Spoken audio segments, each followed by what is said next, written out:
La Bible nous dit ceci. Un jour en Israël, il y avait un monsieur qui s'était retrouvé face à des brigands, face à des bandits. Et nous savons tous, à chaque fois que nous sommes confrontés aux brigands, aux bandits, aux voyous, et ils ont en premier dans leur tête, c'est de nous faire du mal, c'est de nous dépouiller de tous nos objets de valeur. Et c'est de cette même manière que les bandits dont nous sommes en train de parler ont traité cette personne qui a été tabassée et rossée à mort.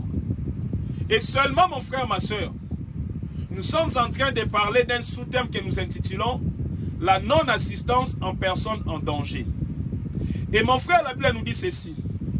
Alors que cette personne a été tabassée, alors que cette personne a été rossée à mort, alors que cette personne a été dépouillée de ses objets ou de ses biens de valeur, la Bible nous dit il était presque mourant,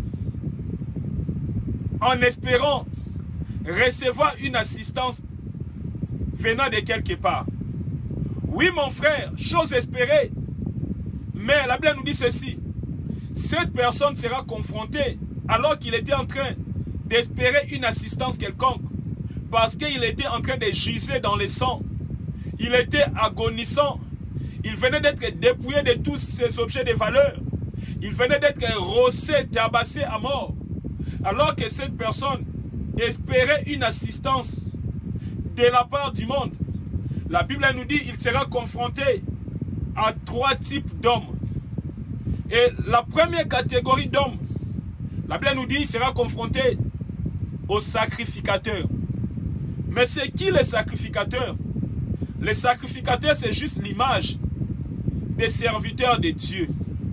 Les sacrificateurs, c'est l'image des pasteurs, des prophètes, des docteurs, des évangélistes, des apôtres, des diacres, des anciens, des responsables dans l'église. La Bible nous dit que cette personne sera confrontée aux sacrificateurs et espérant recevoir une assistance de leur part. Oh mon frère, qu'est-ce qui va se produire? La Bible nous dit, quand les sacrificateurs qui étaient en train de passer, il va se rendre compte qu'il y avait quelqu'un qui était là, agonissant, espérant recevoir une assistance. La Bible nous dit, il va s'éloigner davantage de cette personne. Donc, il fera comme s'il n'avait rien vu. Donc, ni vu, ni connu. Il va s'éloigner davantage.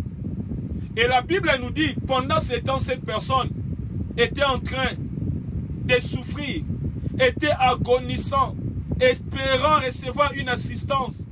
La Bible nous dit qu'il y aura une deuxième catégorie d'hommes qui va lui rendre visite. Et la deuxième catégorie d'hommes, c'était quoi? C'était des Lévites. Et mon frère, des Lévites, c'est l'image des chrétiens de nos jours. C'est l'image de toute personne qui se dit enfant de Dieu. C'est l'image de toute personne qui se dit il sert le Seigneur. Ça peut être toi, mon frère. Ça peut être toi, ma soeur. Tu te dis enfant de Dieu. Et les Lévites, c'est l'image de toutes ces personnes-là. Et la Bible nous dit alors que les Lévites s'approchaient.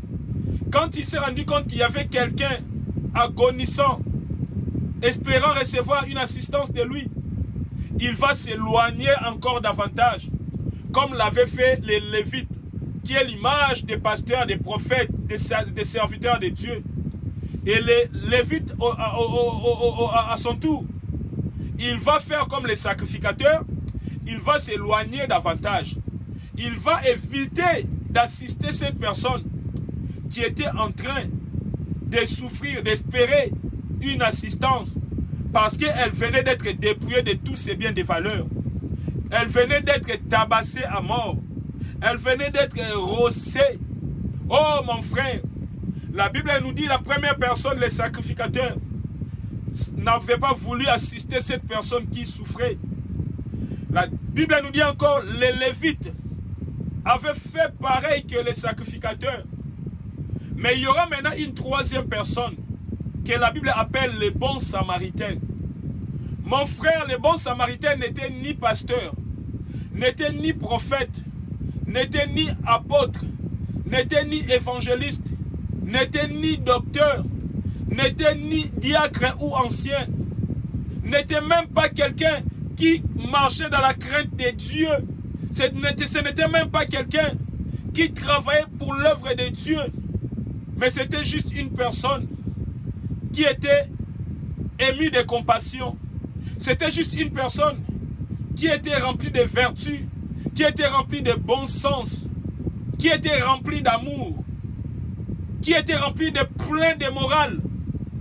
Mon frère, la Bible nous dit, cette dernière personne que la Bible appelle les bons samaritains, quand elle va se rendre compte qu'il y avait quelqu'un qui était en train de giser dans le sang, qui était en train de pleurer, qui était en train d'espérer recevoir une assistance de la part de quelqu'un, la Bible nous dit, quand elle va voir cette personne, elle va se dire non, si bien que je suis en train de voyager, parce que mon frère, n'oublie pas que cette troisième personne, la Bible nous dit, elle était en train de voyager.